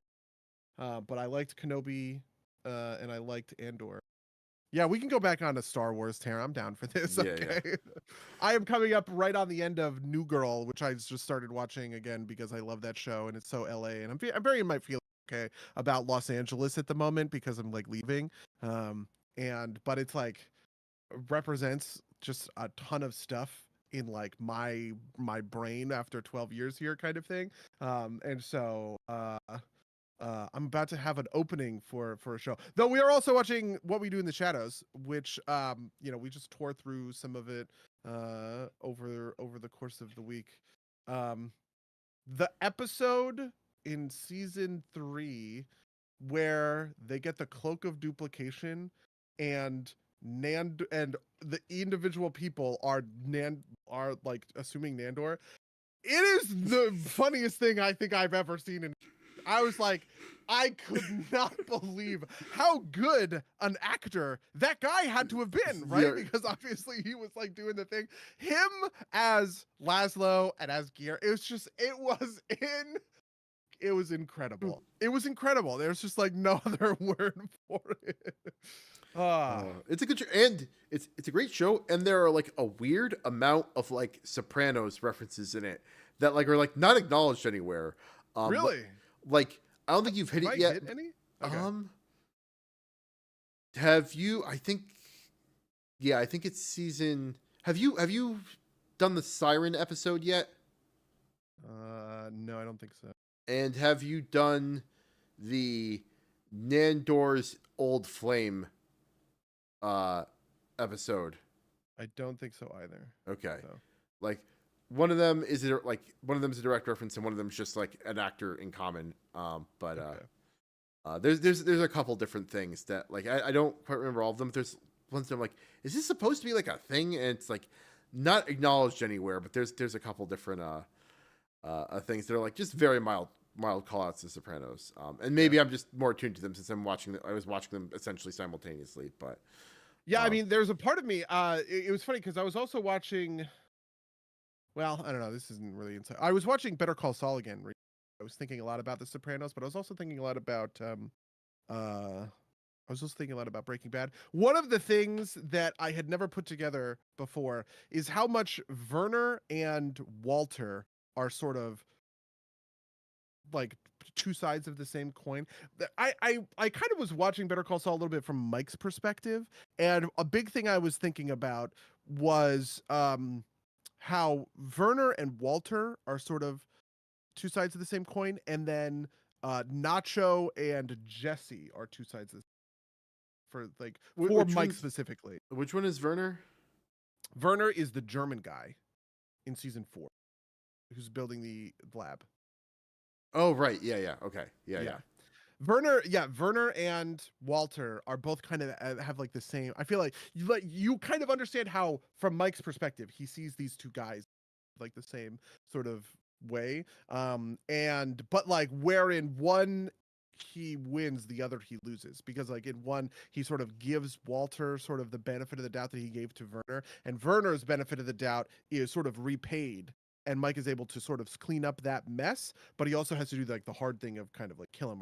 But in Walter's case, it's the exact opposite, right? Like, this is the version of things where sort of this bumbling 50s family man who doesn't belong in the game, in the business, right, is actually the guy who ends up like getting one over on Mike because he can't sort of like see past. And the same thing is also true for Jesse and Nacho, where Mike sort of fails with Nacho in that he's sort of like a young kid who's too deep in things, and Mike wants to find a way to get this kid out. Nacho doesn't get out. I mean, I'm sorry. Wait, hold on. You've seen... I have not seen the last season. Okay, well, you know what? It was pretty fucking obvious that he wasn't going to make it out because he doesn't show up in Breaking Saul. Bad. I would say it's referenced in Saul when... Isn't that like Jimmy's first line, right? Like... Yeah, he's like that thing with Lalo and Nacho. Yeah. Yeah. In the season 6, the spoiler is Nacho does not have a pretty great... Actually, that's not true. He does kind of have a great ending in the sense of it is the most compelling television I've seen in the last 10 years, right? Like that one scene is so good. I actually watch it on YouTube all the time, just alone, because every time I see it in my recommendations, I feel like I have to watch it kind of come up. But Jesse is able to get out.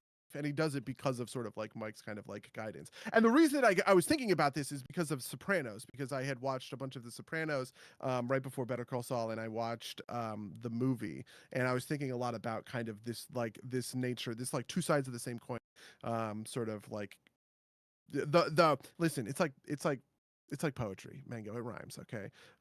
So anyway, yeah. Nice. Yeah. What else have I been? We rewatched Inside, which I was like, Caroline had never seen it, so I made her watch it. She was not as into it as I was, but I still adore that movie. It is. What is she doing during the pandemic? I feel like it's a very pandemic thing, Yeah. and like I feel like 20 years from now, I'm gonna have kids, and I'm gonna be like, oh, we should watch this movie. Yeah. What the fuck are you talking about? You know what I mean? Yeah. It is like, to me, it is the piece of art that like best explains how being in the pandemic was, right? It is interesting because like you can also tell that it is kind of has like a timeliness element to it, right? Like, we talk about like how the culture shifts, right? And like it is very much a piece of culture from like 2020, and as much as it's changed since in the past 4 years. But it's still very good. I still absolutely adore it. And I've been listening to the soundtrack this week while I've been working, just because they're bangers. They're absolute fucking bangers. Listen, that's relatable. Um, uh, yeah, just the whiteboard gags in Healing the World with Comedy, right? Like, like, the one that sticks out in my mind is like Malcolm X, Weird Al, Venn diagram, and just an X in the middle. Me, right? Like, Oh God. there were a couple other great moments too. Like, there's like the intermission part where he's like, "How are you doing? Do you like the show?" Like, don't answer me because I don't want to know. And he's like, "Are you? You're probably looking at your phone." And Caroline was like looking at her phone, and she like looks up and is just like, "What?" Does Caroline watch stuff on with her phone? Sometimes, I don't know. I am reliably informed this is Zoomer behavior. I can't do that. I like Yeah. if I'm like sitting on a couch, and I would just never be able to. I would never be able to do sort of like both things. But I do all the time. Obviously, split my focus between like WoW on one screen and fucking like Titanic for the 1000th time on the other kind of thing, right? And I have always been really interested in sort of the Yeah. like there's got to be a good answer, like in the science, the neuroscience of it all, or something like that. Because I don't know. I think it's. I believe the answer is you can't actually do two things at once. I personally, I definitely can't. I can like barely listen to a podcast while I play WoW, right? Like, and I find that I like don't absorb as much as I should from the podcast if I'm like have to do anything thoughtful while I'm playing WoW. But I think the science is basically you can't actually do two things at once. The best you can do is like rapidly context switch between the two, which is not great. But that's I have also heard this categorized as like a distinctly girlfriend behavior, right? Like that, like the meme is that like you sit down to watch a movie and your girlfriend has to ask you about the plot details because she's not paying attention and she's on her phone. I don't know how real that is, but it's certainly real in my situation. Wow, the sexism. Wow. Chat, I'm just giving. Yeah. Yep. Maybe, but she is. Yeah, I don't know. It's interesting because it is reflective of my lived experience. There. Yeah, okay, sure. It's funny because I think of it as a focusing thing, right? I can't focus if I'm in a meeting and I'm at my computer and I have all of my wherewithal, I can't focus on that, which is why I either have to be pacing around the apartment so I'm not looking at my computer, because otherwise I will just get on Slack and start answering Slack and notification. You know what I mean? I'll just start churning through my notifications and then I'm not paying attention to them. But something that I can do, and listen, no one no one who works with me is allowed to rat me out, is I can sit on World of Warcraft and farm mining nodes.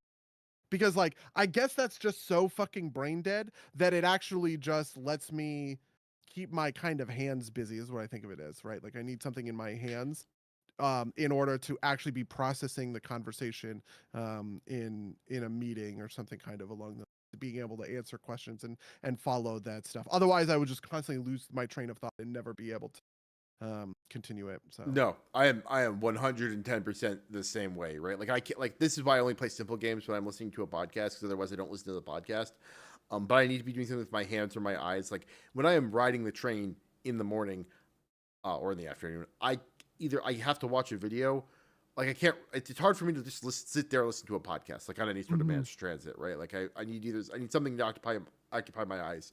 Um, Weirdly, on planes, sometimes this is like me like half watching a movie on somebody else's screen, or like the thing I've taken to doing recently is that is such a phenomenon of me watching somebody else's movie, even if I have my own movie, right? Like 100% I do that all the time. I usually put on the flight map now and just stare at that, because like I can like that's enough for me.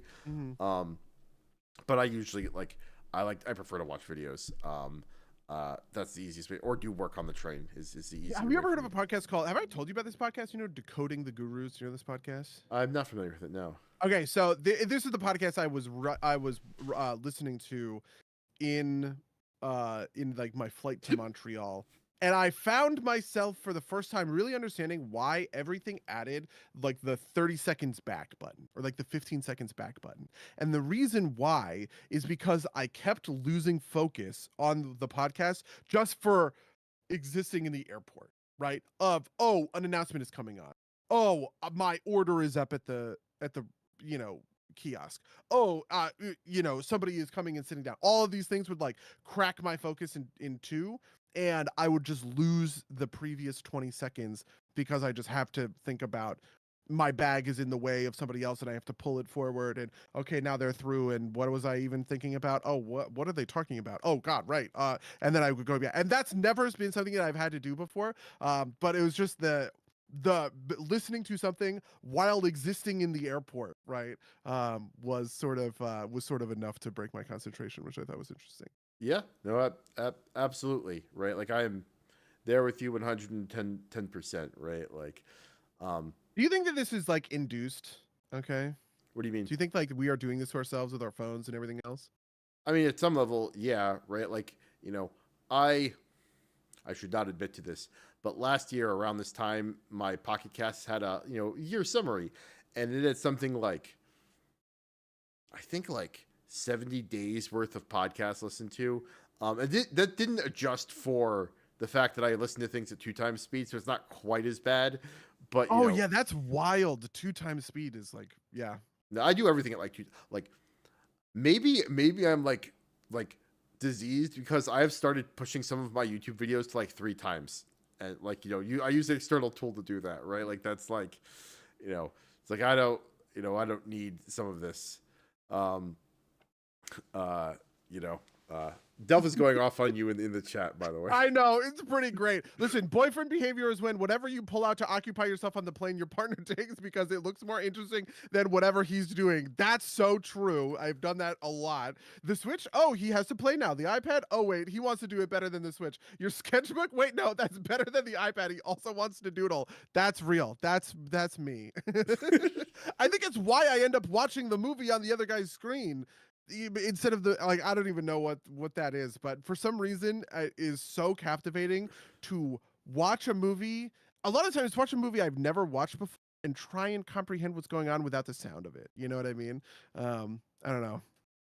I think I watched like 3/4 of The Descendants that way, the George Clooney like Hawaii movie, which like I was able to follow the plot on like well enough, but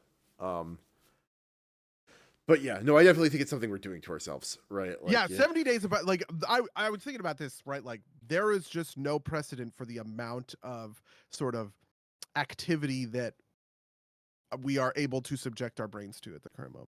Yeah. And I think there is something to like to taking time to be in like have space where you're not doing that. Like I I used to listen to podcasts while I hiked and while I like did shopping. I don't do that anymore. And I think having a little bit of time where your brain is like able to just kind of like talk to itself and germinate is useful. So I do try What we and pull call back the up. shower. Okay, in my line of business, can't There, bring a podcast into the shower. I guess. you think so? At one point, I had like back when I was in San Francisco, I had a waterproof speaker for listening to podcasts in the shower. But that so something that I learned is that it is much harder to learn something or to listen to something at 2 times speed if it's on a speaker instead of in your ears on an earphone. So like Really? I can't comprehend it well enough when it's on like a speaker. I don't know if there's like something with That's the way the sound interesting. reverbs, but like I can only do it with Like headphones maybe on. the speaker is. I don't know. Yeah, that would be really interesting. I would really want to know why. That's so cool. Yeah. Though. Yeah. Like I get like you can do 2 times on YouTube on your TV, and I've tried it a couple times. It just like doesn't work in the same way for me. I need to put it in my ears, which has led to the hilarious. Part of this is too just kind of like friction, but like when I'm taking a break for lunch at work, I won't turn on my TV and turn on a YouTube video. I will sit on the couch with my phone and watch the YouTube video that way.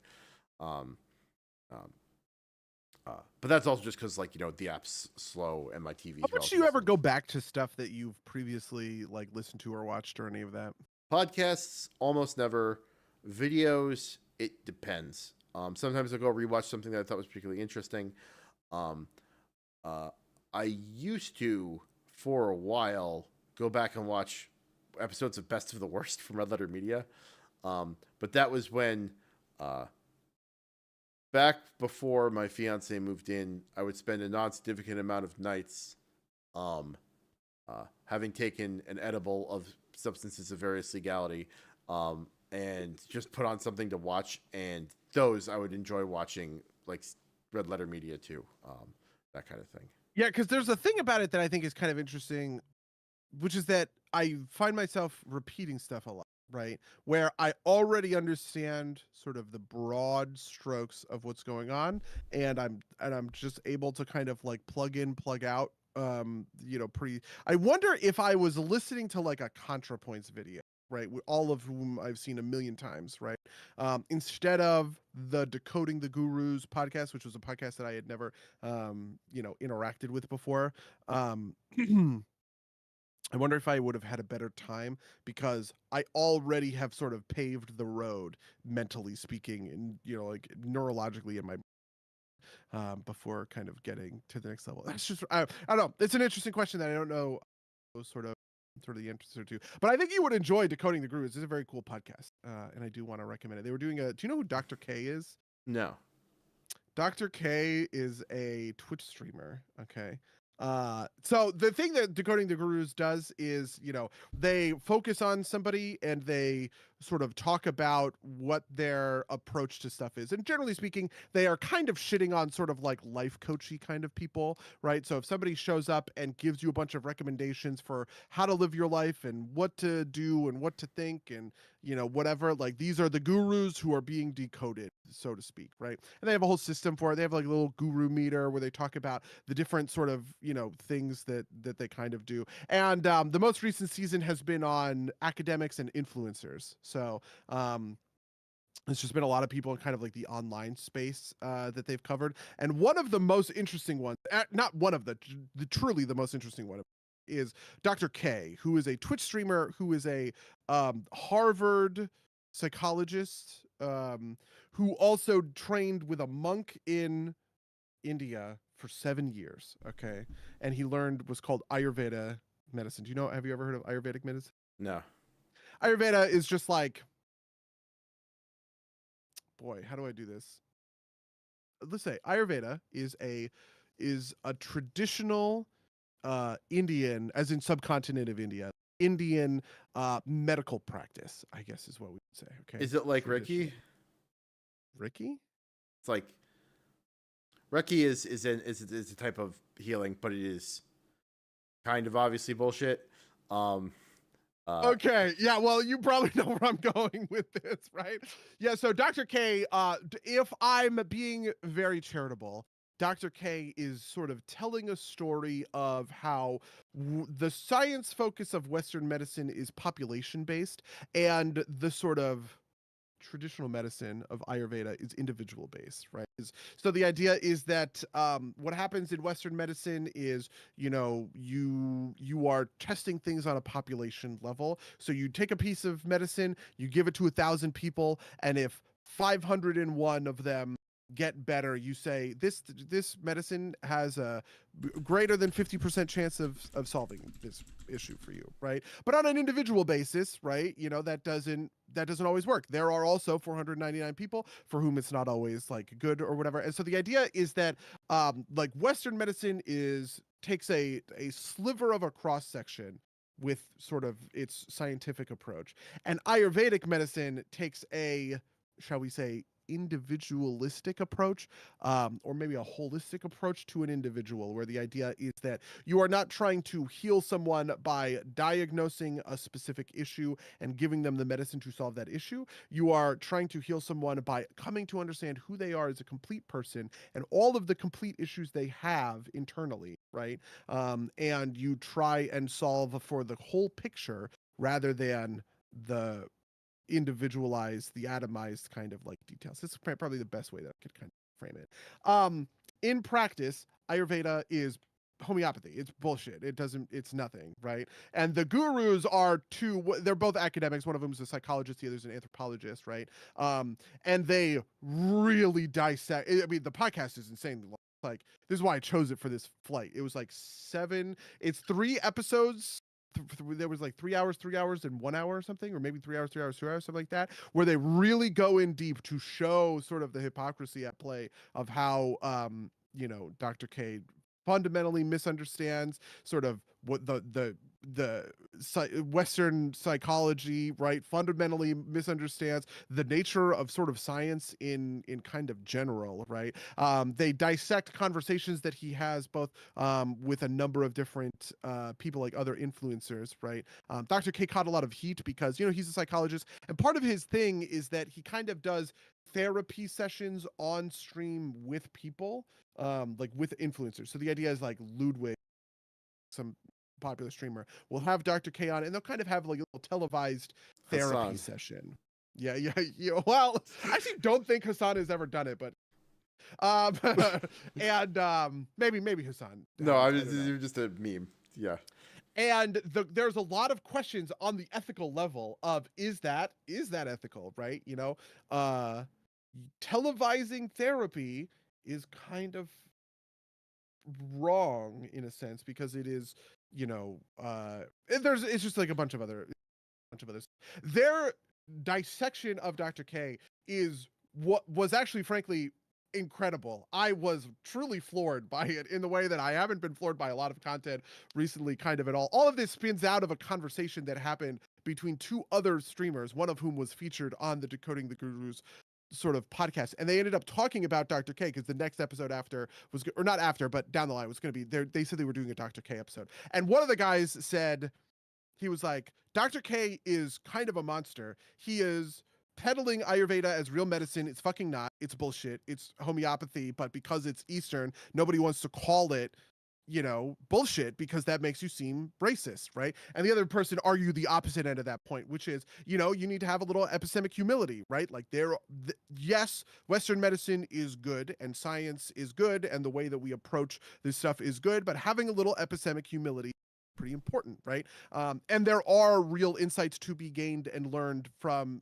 taking sort of the sort of teachings of this stuff and applying them in measured, mindful, sort of intentional sort of ways, right? Like we understand that it is, they were essentially arguing both sides of the point, which is how I got involved in this whole thing.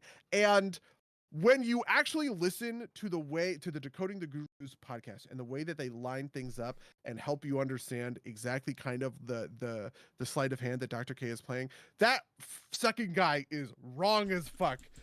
He's kind of a monster. He's kind of really doing it wrong. But anyway, that's that podcast. It's great. You should listen to it. Yeah, no, it sounds like it. And like I can see the argument that like I think there's been a couple different things where like, traditional practices, like, you apply the correct lens to it and you find like, there's some real effect underlying it. that kind of you know that lends credence to like what the practice is, even though the people practicing it don't understand the mechanism by which it's working, right? Yep. Like the kind of more general but classic example of like keeping kosher is like the pork and shellfish are like more disease prone, right? So like they're more prone to have parasites in them, and so the prohibitions against eating them are probably like a very rudimentary way to ensure that you don't suffer from those parasites, that type of thing.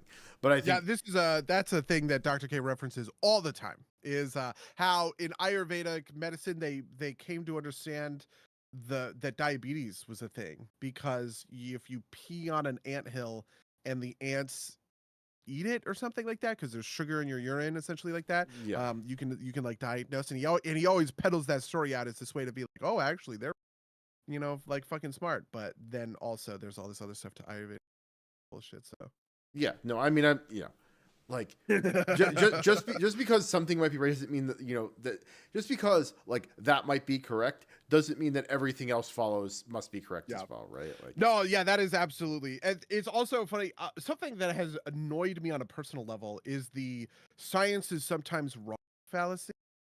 That I don't know. I don't not that's not like a specific fallacy. It's just like a thing that I kind of like hear kind of like all the time.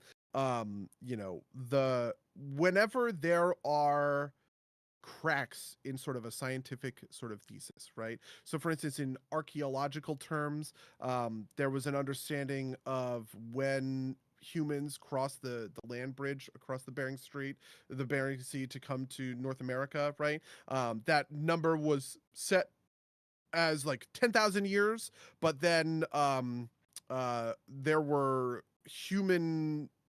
signs of humanity at a site called Clovis that dated to like 15,000 years or something. And so there was a schism around Clovis first, right? What did humans come over earlier than we previously thought? The answer is yes, right? Eventually Clovis first would kind of like win out. There's more evidence of it. Actually, yeah, it looks as though humans crossed the Bering Sea earlier than was originally sort of like expected.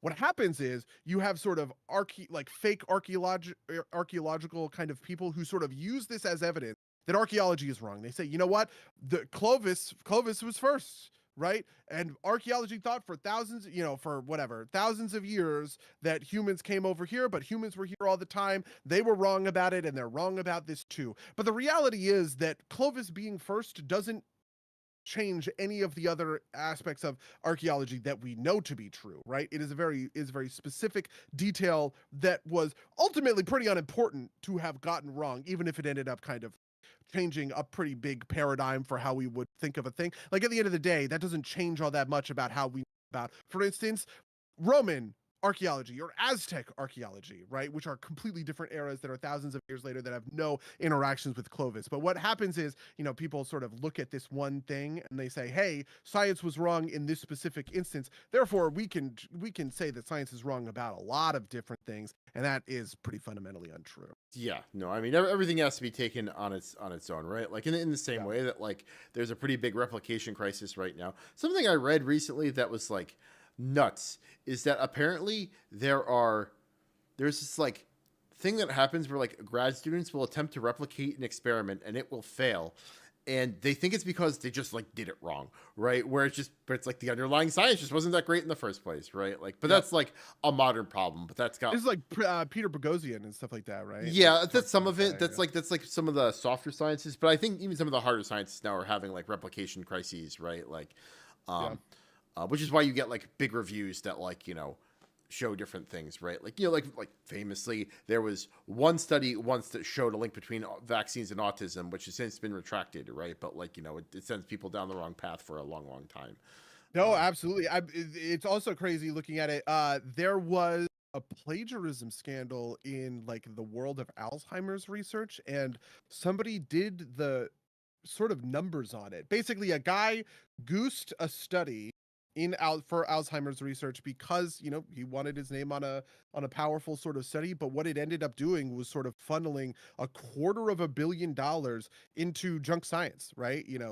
Essentially testing the hypothesis that this guy laid out in his study. People have wanted to cure Alzheimer's and treat Alzheimer's for a long time. There was a lot of money to sort of do that, and everybody kind of like hopped on sort of this train, and for about 15 years before really the whole thing came kind of that whole house of cards kind of came crashing That was like down, super right? recently, wasn't it? Like It was, yeah. Well, it was during the. I think it was it was recently in terms of like it was like 1 or 2 years ago that this whole thing got kind of revealed, right? But it was from a study that was in the 2000s, 2010s, right. But somewhere in there, I mean, right? like the whole Alzheimer's House of Cards falling down. I feel like that happened this year, maybe, right? Like I might be wrong about that, but it was Yeah, super recent. yes. Well, that's when I learned about it, so Yeah, I wouldn't be surprised. I don't quite know necessarily, but this whole story I think is pretty illustrative of some of yeah, I don't know, just some of the yeah. stuff.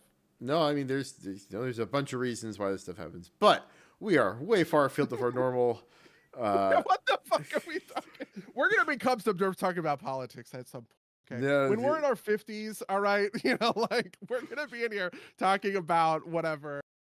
yeah. Ugh. Oh man, uh, but I don't know. Otherwise, I've been playing Dragon Age, and I. What a transition. Yeah. Okay, the replication crisis. Otherwise, I've been playing Dragon Age. Yeah, true. Yep. Yeah. No, I'm excited to talk to you about it whenever you get into it, because like, I'm not sure I like it, but I can't stop playing it. Right. So like, I don't know. I think I don't like the writing, and I've like come to terms with the combat, but you know. I have committed myself to remaking my character, which is the I'm getting over. And also I've been playing Satisfactory again, which just like boy, what a game it continues to be. And Have you gotten to space yet? No, is it you go to space in Satisfactory? So the new, I don't know if it's DLC or so one of my. Wait, you're talking about Factorio. Oh, I am. You are Factorio correct. added space age. Yes, you are which correct. I also want to do, but Factorio, that's money, and I don't want to pay that money. Okay, no, that is totally fair. You are totally correct. I confused the two in my head. One of my coworkers is a huge automation game player, and we have a one-on-one, and when we're done talking business stuff, like he'll update me on his progress, which has now been very stunted because he has a new child, and so he's like, I only get to play an hour every day. But like he was like telling me like Factorial, like the theoretical upper limit on like science and like a single base was like 10K, and now with like colonies it's like 10 million or something. So it's like he's like, oh yes, it's great. So it's Satisfactory released 1.0 a couple of months ago. Yeah, it was recent. Actually, I guess last month it would have been October. I'm pretty sure. It was maybe October, November, or late September kind of thing. But the thing about Satisfactory that is so deeply compelling is that it is much more about rate than both Factorio and Satisfactory. All automation games actually are built on rate rather than sort of absolute values, right? This is kind of the core thing that I would say separates automation games from something like Civilization or something like that, right? And actually why I would kind of make the case that I actually think that Stellaris is an automation game, but whatever, that's a different thing. The interesting thing about Satisfactory is there is this insane satisfaction that my brain gets at setting up a mathematically perfect circuit of, okay, I am taking in 240 iron and I am divvying up that iron into a myriad of different ways to spit out the perfect amount of things so that the rate is net zero, right? There is no surplus of anything along that path. You are just making things at 100% efficiency all the way. And I'm addicted to that. That makes a lot of sense. I totally get that. I really understand that actually. I am not quite there with any of the I'm not at a point with any of those games yet. Like I'm still the other game I'm playing is Deadlock, and there's a competitive grind there. But I can't get that. I mean, we were obviously talking about Mythic Plus. We're cracked 11s on everything, and now yeah, I placed into like the upper half essentially of, I think it's the upper half of ranked in Deadlock, and I felt pretty good about that. I'm not in wood, so that's nice. Although I have to play one more game tonight to get ranked tomorrow, so I might do that after this. But yeah, we've almost hit 2 hours. Do you have anything else you want to talk about? Oh, you know what? I just want to say, play fucking Sorry We're Close. Yeah. There you go. Sorry, we're closed. One last comment. Delph the Menace. Buddy, I have created the perfect factory with these 800 assemblers. I can manufacture the exact number of iron rods needed to make computer at perfect rates. Me sobbing as he trying to cobble together enough power to feed his 800 necessary assemblers. Is this a reference? Here's the thing. Here's what happens in a normal factory. I have to explain. Okay. Here's what happens in a normal factory. You start making stuff, right? So you're making iron plates, and you just have iron plates are spitting out into a. Okay. And then what happens is people then are building more complex recipes. Okay. And so they take the iron plates and they go, oh, instead of popping it into a box, I'm going to split the line and pop it into a thing. I don't do that. Okay. If I am making a new thing, I am making it from scratch mathematically perfectly. So for instance, modular plates, okay, spit out 2 modular plates and they use 3 reinforced they use 3 reinforced plates per minute, okay? Right? Reinforced plates produce at a rate of 5 per minute. That means if I want to be mathematically be mathematically perfect, I need to have 5 assemblers making modular frames, okay, and 3 assemblers making reinforced plates, because that's how you get to 15 and 15, where you are making and consuming 15 reinforced plates per turn or per minute, right? All this is per minute. This is what I mean by like rates. Yeah. Now, I don't need 10 modular frames per minute. If I made 1 assembler making modular frames and I just let it go, that would be fine. Purpose. Okay, it would be okay. We wouldn't need to worry about any of this stuff, right? But because I am consumed with the mathematical perfection, I ended up adding like 200 megawatts of power to the factory when really we just needed 1 assembler instead of 8 in order to like make this thing. But it's perfect, Mango. And this is the thing. It also scales. This is the thing that really to me is scales, right? Because as time goes on, I will need modular frames, and so we're getting a jump start. That's my argument, okay? Trying to put together enough power. Oh God, what a game. But what if you have another end product that doesn't add up mathematically? Do you then have to make another 8 assemblers to feed into the ratio? Yeah, so what's going to end up happening is that I'm going to need to make something that that uses modular frames, and it's going to be like, this consumes 12 modular frames a minute, and I'm going to look at those extra 2 modular frames, and my brain is going to explode as I figure out a way to rebuild, to add in new stuff just to make 2 extra. I was killing myself because part of it is you have okay, hold on. I need to chill for a second. Okay. You're going to be okay. Yes, yeah. It's like so complicated. Part of it is, okay, you only have, in terms of splitters, you can take 1 line, you can divide it into 2, or you can divide it into 3. These are your only options. He's not okay. You can only divide it into 1, or you can have a line, that's 1. You can divide it in half so that the half goes on either side, that's 2. Or you can divide it into 3. You can split it 3 ways, okay? You know what I mean? And so the question is, I have 3 assemblers. Think about this. I have 3 assemblers, okay, Mango? I have 3 assemblers, okay? How do I take my 15 plates that I am getting out of these 3 different assemblers and only being able to split them in half or split them 3 ways? How do I divvy it up so that I have 5 even intake lines of reinforced plates hitting my modular frame assemblers? The answer is, Mango, the answer is you fucking can't. You have to double it. You have to make more, because you wouldn't be able, the only way is to make twice as many and then split them down the middle. That's the only way that you would be able to make the thing. And I resisted the urge, okay? This is the thing.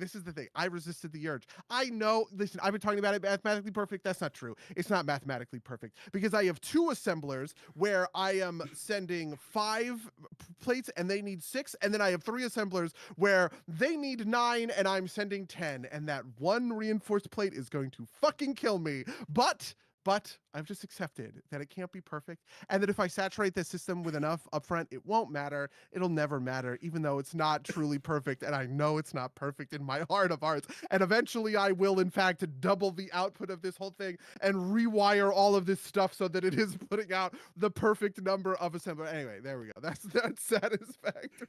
Delph says, send help Mango. How's being in my life for a minute? Frankly, I'm imagining a week of you two driving across the country with you ranting about your Satisfactory. The funny thing about factory. playing Satisfactory with me also is I am constantly talking out loud because I'm doing all of this math in my head. So I walk over to a thing, I say, okay, 30 per minute, doubled, that's 60. All right, so I need a line of 60. And I'm just like constantly running the numbers and it'll be for nothing and won't make any sense. I'll be like 30, 40, 50, 60, 180, 90. And it's like, what? And obviously I'm doing some math in my head, but it doesn't actually explain anything. And that's just happening constantly as background noise. So it actually must be pretty excruciating to play Satisfactory with me in the same room. But you know, hey, listen, that's what marriage is, okay? Fair enough. This is maybe why my computer is downstairs. Yeah. But yeah. Well, I think that's a good place to end it. What was I gonna say? If you'd like to email us about any of the things we talked about on on the podcast, including your takes on how to set up your best factory, email us at derpsgames at gmail.com or podcast@derpsgames.com. You can rate review us on iTunes or wherever you can find podcasts. All the links down in the description. Buddy, you have anything you're looking to promote besides? I'm only looking to promote Sorry We're Closed. If that's it. That's all. Didn't you guys also release a first look at like Nanamo or something like that? The Nanomon closed beta is this weekend. Yeah, actually. So yeah, there you go. Check that out too. Yeah. All right. Well, with that, I'm going to say until next time, dear listeners. Until next time, loyal listeners.